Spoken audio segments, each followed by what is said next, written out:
Praise the lord. Christmas વાલા ભાઈઓ તથા બહેનો, દિવ્ય ધ્યાન સંદેશમાં તમારું સ્વાગત છે.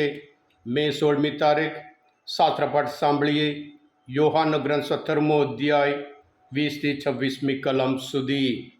આ સંદેશ સાંભળનાર તમારા સૌ માટે અને તમારા પરિવારજનો માટે વિશે પ્રાર્થના કરું છું કે તમારા કુટુંબમાં તમે હંમેશા સંપીને રહો, પ્રભુના સંતાનો તરીકે સાક્ષીમય જીવન જીવો, એટલા માટે વિશે પ્રાર્થના કરું છું.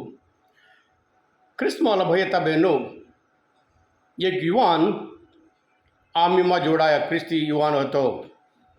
ઘરમાં એની આદત દરરોજ સવારે અને સાંજે બાઇબલ વાંચીને પ્રાર્થના કરતો હતો. આર્મીમાં જોડાયો.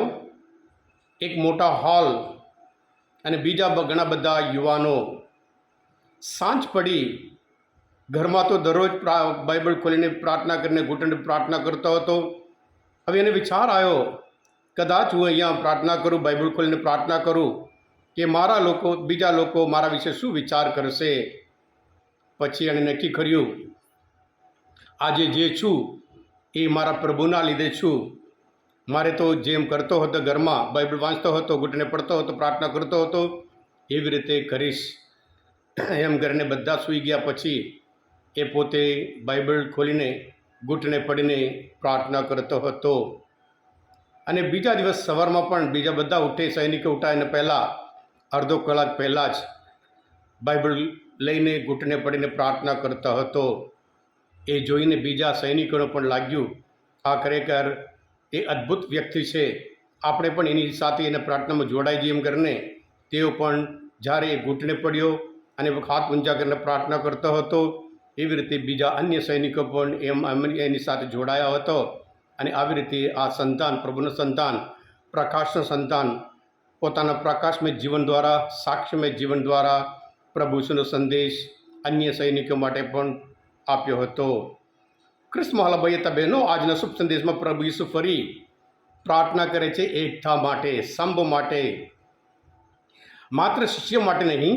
એમના દ્વારા જેવો શુભ સંદેશ સાંભળી પ્રભુ વિશ્વાસ રાખે, એ પણ આ એવા આપણા માટે પ્રાર્થના કરે છે પ્રભુ, કે જેથી કરી આપણે હંમેશા સંપીને જીવીએ, એક મન થઈને જીવીએ.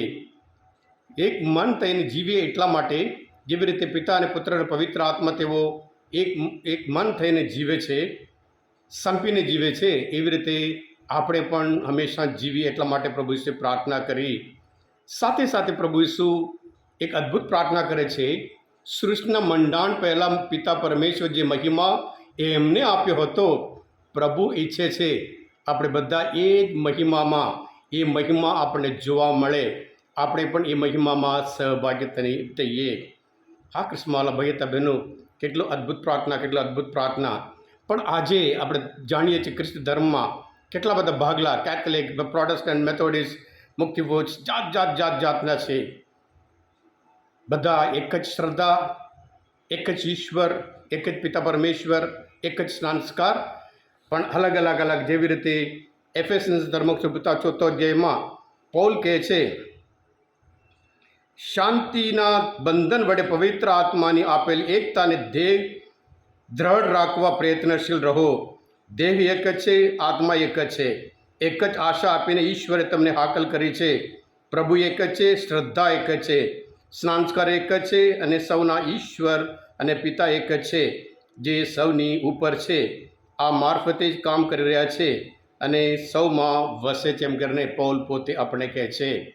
એટલે આજે ખાસ આપણે માત્ર અલગ મંડળીઓ નહીં, પણ અંદર આપણામાં કેટલા બધા ભાગલા છે, એ બધું ભૂલી જઈએ, ભાન રાખીએ, ધ્યાન રાખીએ. પ્રભુ આપણા માટે, આપણા સમ માટે, આપણી એકતા માટે પ્રાર્થના કરી હોય, જેથી કરી એક મન થઈને જીવીએ, સંપીને જીવીએ, જેથી કરી આપણે જેવી રીતે પ્રભુ પિતા જે મહિમા પ્રભુ ઈસુને આપ્યો હતો, એ જ મહિમા આપણને પણ જોવા મળે. જો એક મન થઈને જો ભાગલા પડીને રહીએ, એ મહિમા આપણને જોવા નહીં મળે. અને ખાસ કરીને જે એકતા વચ્ચે જે આડે આવતા જે ઓબ્સ્ટેકલ હોય, મુશ્કેલી હોય, એ જે ઘમંડ છે, અભિમાન છે, અમે મોટા, અમે સાચા, એમ કરીને દરેક મંડળી પકડી રાખે છે. એના લીધે એક મન થઈને તેઓ પ્રાર્થના કરી શકતા નહીં. એટલે જોઈએ છીએ નમ્રતા અને જોઈએ છીએ સાક્ષીમય જીવન. જેવી રીતે પરિશુદ્ધના ગ્રંથમાં 4 અધ્યાયમાં આપણે જોવા મળે છે, પોતાની શ્રદ્ધાનો એકરાર કરીને પ્રભુની વાણી સંભળાવીને તેઓ પાછા યરુશલેમને રસ્તે પડ્યા. જતાં તેમણે સમરૂન્યના ઘણા ગામોમાં શુભ સંદેશનો પ્રચાર કરતા હતા. એટલે આપણે પણ આ પ્રભુના સંતાનો તરીકે સાક્ષીમય જીવન જીવીએ અને આપણા જીવન દ્વારા હંમેશા પ્રભુનો જ મહિમા કરીએ. Thank you. God bless you all. હા કૃષ્ણવાલા ભાઈઓ બહેનો, અમાનંદ ચિંતન શાસ્ત્રપાઠ સમજવા માટે, પ્રભુ વિશેને જે સારી રીતે ઓળખવા માટે મદદરૂપ થયા હોય દિવ્ય દર્શન તમે પોતે સબસ્ક્રાઈબ કરજો અને બીજા માટે પણ ફોરવર્ડ કરજો, જેથી કરી તેઓ પણ એક મન થઈને જીવે અને સંપીને જીવે અને સાક્ષીમય જીવન જીવે. એટલા માટે પ્રાર્થના કરીએ.